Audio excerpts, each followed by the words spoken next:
Madame, Messieurs, vous avez raison de choisir Congo 26 Télévision pour vous informer. Voici les grands titres de ce 19h30. Fini les suspens, les 11 candidats gouverneurs du Sankourou et leurs colistiers regroupés en tickets sont connus. La Commission électorale nationale indépendante a publié ce document tant attendu. À Kinshasa, les abonnés de la Société nationale d'électricité SNEL continuent leur chemin de la croix. Outre la mauvaise qualité de l'électricité fournie, les délestages viennent accentuer la douleur ressentie surtout par le secteur des petites et moyennes entreprises. Et puis, infrastructure routière, la route Petit-Kasaï-Boulungu fera bientôt pour œuvre justement le lancement des travaux de réhabilitation, faire renaître l'espoir au pays des Yansi, les sommes à Kikwit. C'est tout pour les grands titres. Restez assis. Tout de suite, le développement. En province, nous l'avons annoncé, les choses s'accélèrent surtout au centre du pays, dans le Sankourou, en perspective de l'élection du gouverneur et vice-gouverneur de cette province. La commission électorale nationale indépendante vient de publier la liste des tickets retenus pour ce scrutin très attendu. Entre candidatures confirmées et quelques surprises, cette publication marque une étape importante du processus électoral dans cette province. Israël Nguita nous présente les différents candidats ayant obtenu le feu vert de la centrale électorale. Ce n'est le communiqué de presse de la CINI. Ils sont au total 11 candidats gouverneurs retenus au Sankourou. La publication par la centrale électorale de la liste des tickets retenus vient de figer le tableau de bord d'un scrutin aux enjeux multiples. Désormais, les doutes sont levés. Plusieurs duos, gouverneurs et vice-gouverneurs, ont reçu le précieux quitus pour solliciter le suffrage des grands électeurs. Sur cette liste se retrouvent des figures de proue de la scène politique locale, mais aussi des candidats indépendants bien décidés à bousculer l'ordre établi. Le rendez-vous est pris. Dans les prochains jours, le couloir de l'Assemblée provinciale du Sankourou vibreront au rythme des discours de campagne avant le verdict des urnes. Nous l'avons aussi annoncé à l'entame. Un nouveau chantier s'ouvre pour désenclaver les Kouilou. Le mercredi 4 mars 2026, le ministre des Infrastructures et Travaux publics, John Banzalunda, a donné le coup d'envoi des travaux de construction et de modernisation de la route appelée Kasaï-Boulungu, longue de 60,4 km. Le projet inclut également la réalisation d'une bretelle de 27 km reliant la nationale numéro 19 à Vanga. Méchac Lofaka pour les détails. Longue de 60,4 km, la route reliant Petit Kasaï à Boulungu entre dans sa phase de construction. Cette cérémonie de lancement officiel des travaux par le ministre des Infrastructures et Travaux publics illustre le démarrage de ces projets qui prévoit également l'aménagement d'une bretelle de 27 km reliant la route nationale numéro 10 à la cité de Vanga, comme l'explique l'ingénieur Nico Nzaounzao, directeur général de l'Agence congolaise des grands travaux. Concrètement, le projet que nous lançons aujourd'hui comprend les désengagements, nettoyage de l'emprise, les travaux de terrassement, décapage, remblai, réglage et compactage sur un record total de 87 km. De son côté, le ministre de l'ITPR, John Banza, a rappelé à la population sa volonté de mener ces projets à bon port avec le concours de toutes les parties prenantes. Boulungu, lelo toye awa, toye pour tata mokonzi ekolo, mwana mboka Fachi Beton, nena azotonga Congo, azotonga Kwilu, alobi Boulungu ekotikala na nsima te. Obetela tata mokonzi maboko. bachi beto aye développement ya Bulungu et Bandi. Développement ya Bulungu et Bandi et longo na développement ya Kwilu Mobimba. Financés dans le cadre du programme sino-congolais, ces travaux visent à améliorer la mobilité des populations, faciliter l'évacuation des produits agricoles et contribuer au désenclavement de cette partie de la province. D'une province à une autre, cette fois-ci, nous sommes en Ituri, précisément à Djougou, où les forces loyalistes, les FARDC, justement, ont découvert un arsenal d'armes à la suite des combats menés dans la zone. Selon Jules Ngongo, le porte-parole du secteur opérationnel des l'Ituri, cette quantité importante d'armes est la propriété de la milice de Thomas Lubanga, l'ex-prisonnier de la CPI. Sa milice s'appelle CRP.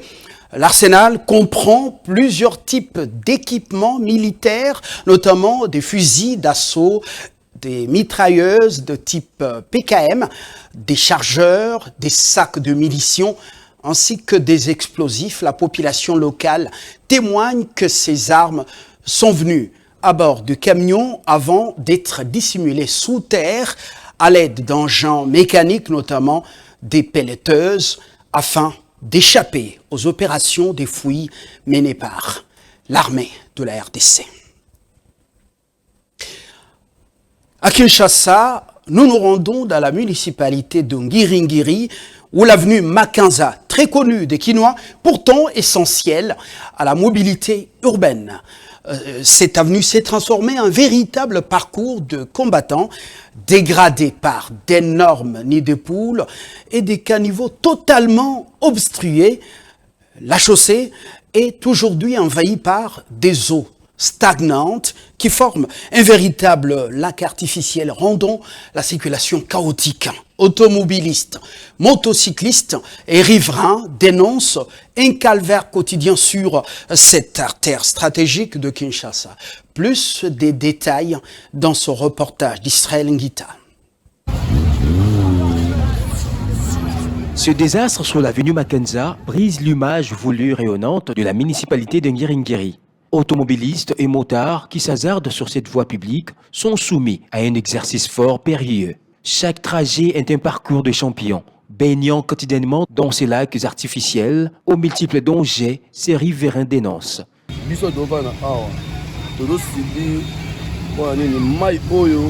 Nous qui vivons ici subissons une situation difficile, car nous ne savons toujours pas d'où proviennent ces eaux. Lorsqu'il pleut, l'eau de la pluie mélangée à cette eau inconnue envahit nos maisons. Cela cause d'importants dégâts matériels et nous oblige à effectuer régulièrement de réparations. Nous sommes également exposés à des maladies de la peau à cause de cette insalubrité. Les autorités nous ont informé que les tuyaux de la régie des eaux avaient été réparés.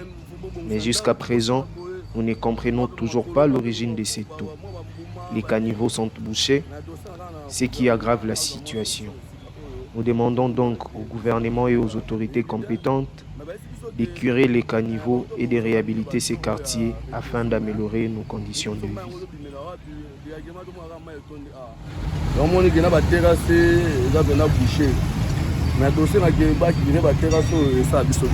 L'avenue Makanza mérite l'attention au regard de son importance dans la mobilité de la population. Vérité sur la Bralima Sud Kivu, enjeu de l'accord de Washington et le spectre de balkanisation. Justement, ces sujets ont été au centre de la communication du sénateur Modeste Batulukwebo, qui est le président national de l'AFDC. C'était devant la presse au siège du parti, une rencontre qui a fait couler beaucoup d'encre et de salive. Retour sur justement le décryptage de cette communication à la presse. L'événement, c'est au siège de l'Alliance des forces démocratiques du Congo AFDC à Kinshasa, Lingwala, que le professeur Modeste Batulukwebo a convié les professionnels des médias. Le leader de l'AFDC a balayé l'actualité de l'affaire Bralima aux accords de Washington sans esquiver les débats sur la Constitution. D'abord, la riposte judiciaire dans l'affaire Bralima, face aux allégations portées par Étienne Saada, le directeur général de la Bralima, République démocratique du Congo. Modeste Batulukwebo ne décolère pas. Qualifiant l'affaire de cabale montée de toutes pièces, il dément avec vigueur les accusations contenues dans la correspondance du 11 octobre 2025 adressée à la présidence de la République. Le deuxième vice-président du Sénat a annoncé avoir déposé plainte devant le procureur général près la cour d'appel de Kinshasa-Gombe pour imputation dommageable, diffamation et dénonciation calomnieuse. Batulukwebo invite la presse à se rapprocher des ministères des Finances et de la coopération régionale pour éclairer l'opinion. Je dénonce un rapport erroné du directeur général de la Bralima Kinshasa, M. Étienne Saada, adressé au directeur de cabinet du président de la République, faisant état de ma qualité d'actionnaire dans une société ayant racheté la succursale de la Bralima Bukavu. Cette information est fausse et infondée et j'ai décidé de saisir la justice pour rétablir mon honneur et ma réputation. Autre point abordé, le pari de Washington. Sur le plan international, l'AFDC fait bloc derrière le chef de l'État, Félix Tshisekedi. Batulukwebo salue une diplomatie agissante qui porte ses fruits, citant notamment les récentes sanctions américaines contre l'armée rwandaise. J'invite le peuple congolais et tous ceux qui peuvent jouer un rôle quelconque à soutenir l'accord de Washington et toutes les autres initiatives en cours. C'est ici l'occasion de saluer la diplomatie agissante de son Excellence, Monsieur le Président de la République, Félix Antoine Tshisekedi Tshilombo. Concernant le cessez-le-feu avec l'AFCM 23, le ton se fait plus grave. Là où certains voient une certaine accalmie, le leader de la FDC perçoit le piège de la balkanisation. Il exhorte l'ONU à appliquer strictement la résolution 2773 du Conseil de sécurité pour briser le statu quo. Nous devons tous avoir la même compréhension et surtout faire attention lorsque certains croient que la guerre est terminée. Sachez bien que lorsque on observe le cessez-le-feu, c'est-à-dire que chaque camp garde sa position. Or, au jour d'aujourd'hui, une bonne partie de notre territoire national, au nord Kivu et au sud Kivu, est occupée et administrée par l'AFC M23 soutenu par le Rwanda. Ceux qui soutiennent le statu quo appuient la partition de notre pays. Notre combat actuel doit consister à faire pression pour la stricte application de la résolution 2773 du Conseil de sécurité des Nations Unies, en ce qu'elle exige le retrait des troupes rwandaises du territoire national. Enfin, le cas au Jefrem.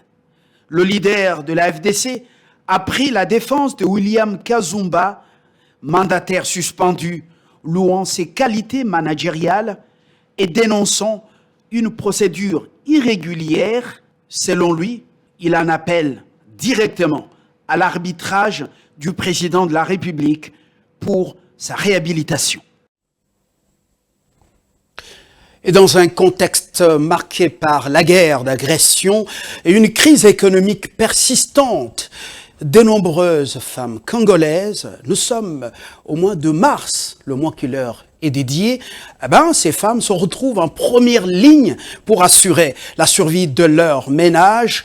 En ce mois de la femme, justement, plusieurs d'entre elles témoignent des sacrifices et des stratégies déployées au quotidien pour faire face à la cherté de la vie et aux multiples difficultés économiques. Comment tiennent-elles, ces femmes congolaises? Oui, les véritables héroïnes. Le cas, pendant cette période, Rebecca Kalonda et Eric Makanzou ont approché quelques-unes. C'est un peu compliqué pour la femme congolaise actuellement, avec cette crise qui est vraiment la crise qui est la crise mondiale. En même temps, nous avons cette crise qu'on nous a imposée avec la guerre. Et elle essaie vraiment de survivre, quoi. C'est vraiment battante, elle est tentée de survivre. Elle fait des petits commerces, elle s'intéresse à beaucoup de choses. Aujourd'hui, il y a des jeunes qui sont entrepreneuriat qui essaient un peu de faire, d'inventer, de faire comme les autres dans le monde, comme les autres femmes africaines. C'est vraiment difficile pour eux, pour nous, à mon avis, mais ce n'est pas évident. Avant toute chose, je salue d'abord ces braves femmes congolaises. La femme congolaise, c'est une femme brave. C'est vrai, notre pays traverse des moments difficiles. Ce n'est pas seulement en République démocratique du Congo. On dit que la crise est mondiale. Mais la femme congolaise, c'est la femme qui sait se prendre en charge et aider aussi sa famille, ses enfants. Parce que ça n'a pas commencé d'aujourd'hui. La femme congolaise, c'est une femme résiliente, courageuse. J'encourage aussi celles-là qui sont en train de se lamenter. Ce n'est pas en se lamentant qu'on peut apporter des solutions aux problèmes qu'on a. Ce qui compte, ce n'est pas ce qu'on a fait de nous, mais qu'est-ce que nous faisons nous-mêmes de ce qu'on a fait de nous. La situation est très compliquée, la situation est difficile, mais nous devons essayer de trouver des solutions pour pallier tant soit peu à nos besoins. Depuis que nous avons la guerre qui décime notre pays, la crise économique demeure toujours. La femme congolaise est habituée à cette situation, bien qu'elle difficile. Mais elle n'a pas toujours croisé les bras. Elle fait un effort pour défendre sa personne et aussi pour défendre un peu sa famille en se battant de gauche à droite, chercher quoi faire pour ses enfants. C'est la raison pour laquelle je vais me trouver des fois dans le champ. Je suis en train d'encadrer aussi les femmes pour les motiver aussi, pour qu'elles ne puissent pas croiser les bras. Il est vrai que Kinshasa est une ville qui exige une chirurgie urbanistique totale, raison pour laquelle le choix des Maluku a été donc opéré pour élargir la ville. Mais le désordre est aussi un des facteurs de ce qui se passe dans cette ville. Le cas de la route Siforco, nous sommes dans la municipalité de Massina, est devenu un véritable parcours du combattant pour les piétons. Entre l'insécurité persistante, l'occupation anarchique des trottoirs par des activités commerciales et l'absence même de démarcation claire entre la chaussée et les espaces réservés aux passants, circuler dans ce quartier relève désormais du défi quotidien. Moine Bar est passé par là. Il nous fait le compte rendu dans son reportage.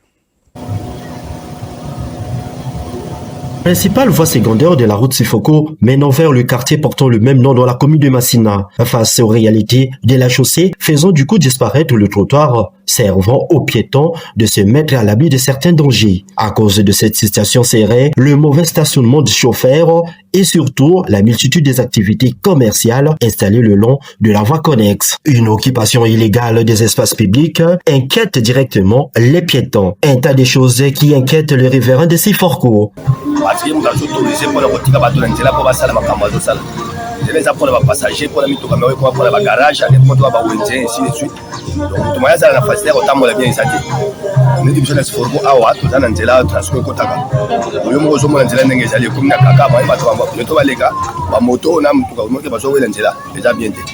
pour tenir le garage, moi je trouve une solution.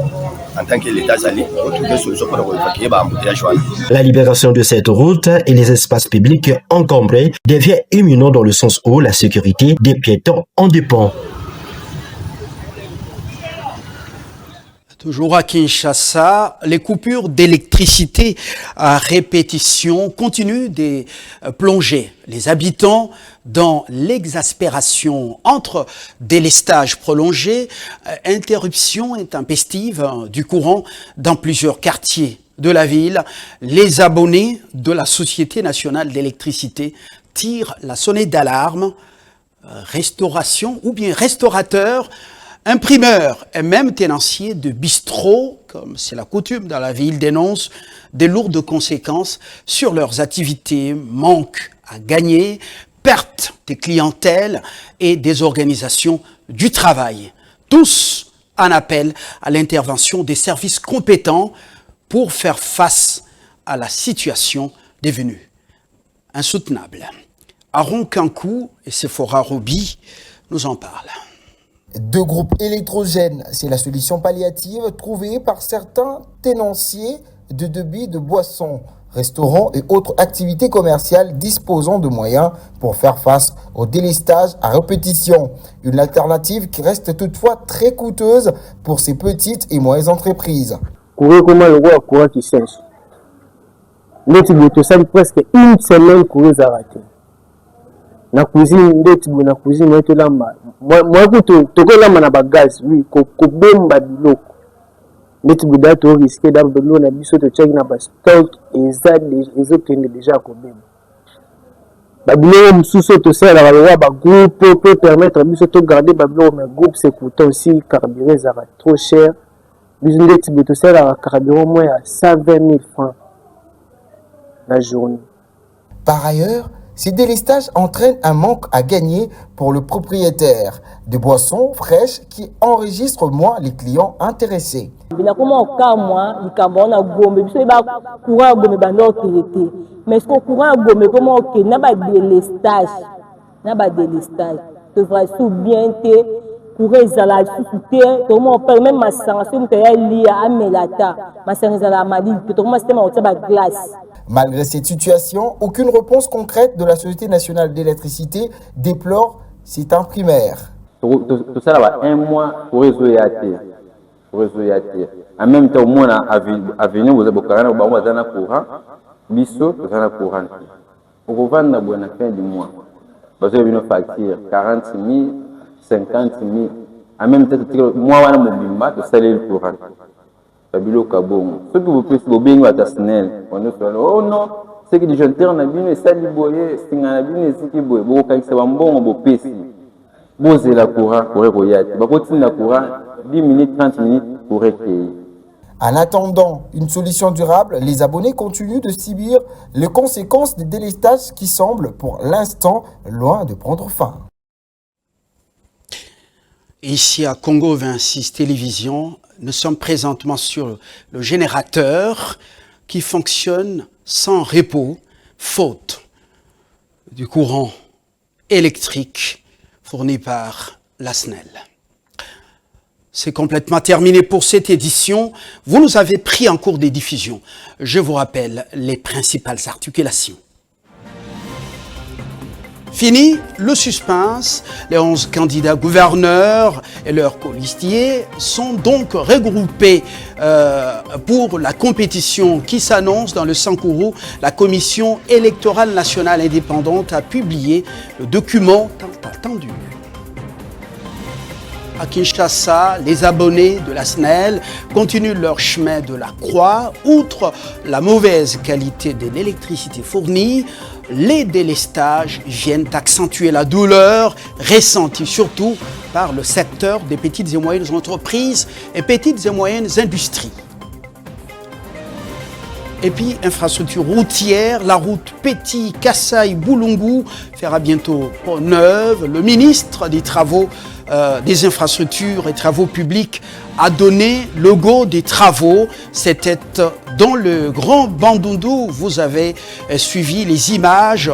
C'est ce lancement redonne l'espoir pour les Yancy à Kikwit. À toutes et à tous, merci de nous avoir suivis. Excellente soirée en compagnie de Congo 26 Télévision.